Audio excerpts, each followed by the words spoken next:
Can you just start by telling us what's your full name? Cyril Bowron. And when and where were you born? Well, Low Fair, Beaconsfield Avenue. Right. And how old are you now? How old? 97. Just. Can you tell us a little bit about your childhood? Childhood. Well, I've been only one, no brothers or sisters, and that. And I went to school at Kells Lane School, and lived in Beaconsfield Avenue, and then we moved to Clifton Gardens. School, I was keen. I enjoyed school. All the homework and all this and that I was quite happy with that. And I don't know whether I played cricket for the school, and then I ended up with the boys' grammar school. You know where that was? Yeah. Yes. Can you tell us about when you seen a German bomber coming out of the skies? Bomber. Yeah, when you saw a German bomber coming out of the skies? Saw one, yes. Dive out the back window. I was upstairs looking because I heard it was the noise and saw it drift across towards the Tyne. And as far as I recall, it dropped a bomb on the part of the quayside. Then it turned in. I followed it, and it went over the Team Valley, the trading estate, and away. Okay. There's no one there to attack it or anything, you know. Yeah. What motivated you to join the army? Motivation? Yeah, why did you join the army? I had to. Right. Conscripted. I wouldn't have been in otherwise. Right, so you were conscripted in? Yes, at 18, yes. Did any of your family or your friends join up? Oh yes, there was others in, but not where I was. Can you tell us a little bit about your training when you joined the army? Training? Yeah, can you tell us a bit about it? When I joined the army, it was with the Durham Light Infantry, DLRs. Yeah. Up in Northumberland we were based and trained. I can't remember exactly where. And at the end of training, the second or last day of the training, we were divided into two sections, about 12 in each, to cross this river in Northumberland, just as part of the training. And we were on the bottom part, and then it went up shade, and they were around the corner. And with an instructor, we got over safely. The others sank. In fact, there's a memorial up where, did you see it? Somewhere north, I'm The not name sure where. Cooks. But that Not sure. hadn't, it's only a year or two ago that I've seen it, but there was a memorial put up because they were all lost. Right. And then I was back to head office, and then they took us down and moved us across to France. Can you tell us where you were first deployed when you went to France? Well, beside Dunkirk. Right. Yes, on the beach and that, when we came off the ship, we were fired upon by the Germans. Right.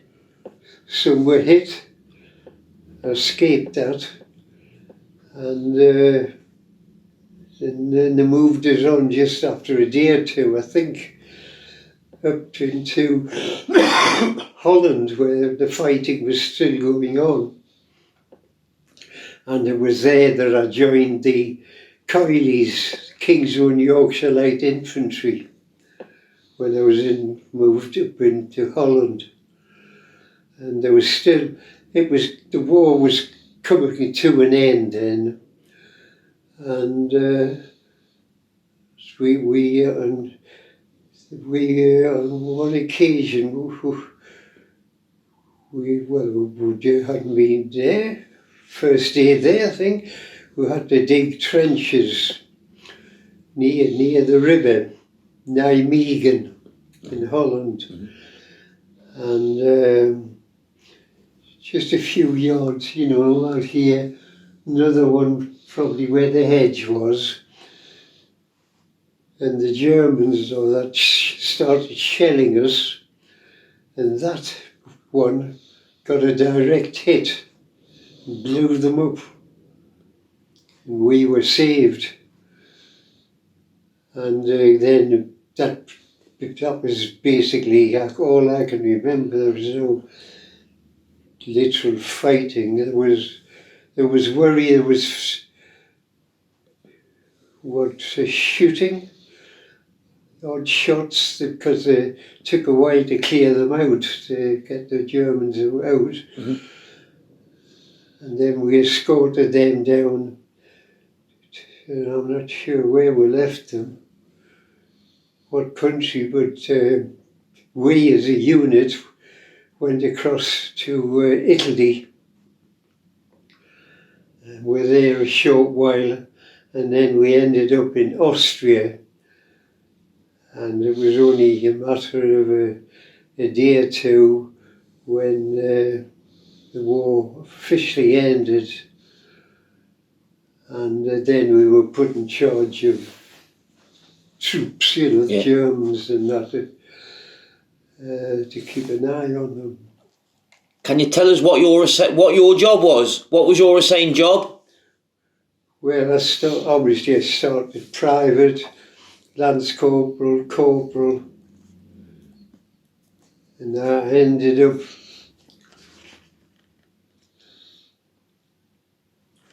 at CQS, Company Quartermaster Sergeant, of the 1st 4th Battalion, 1/4 Battalion, King's Own Yorkshire Light Infantry. And I was out there 2 to 3 years. That's where I was eventually demobbed from, which would be in 1947. And then we got married in 1949. Can you tell us about any good friends you met while you were in the army? I did, but I lost touch of them. I've never kept. I don't know where any are, or if they're alive or anything. No. But there was some good lads. You met some nice people, good lads. Oh yes. There wasn't many Geordies, not in the King's Own Yorkshire. What was your most frightening experience when you were away fighting? What was your most frightening experience when you were away fighting? The most frightening? Yeah. Well, I think being down in the when we had to dig our own trenches and sitting in there, and especially when this one shell hit this one nearby, and we used to be in there, then come out during the day away, and then go back at night and see at night. What did you miss the most when you were away? What did you miss the most when you were away from home? What did I miss the most? Yeah. Well, my parents, obviously, and did I know you then?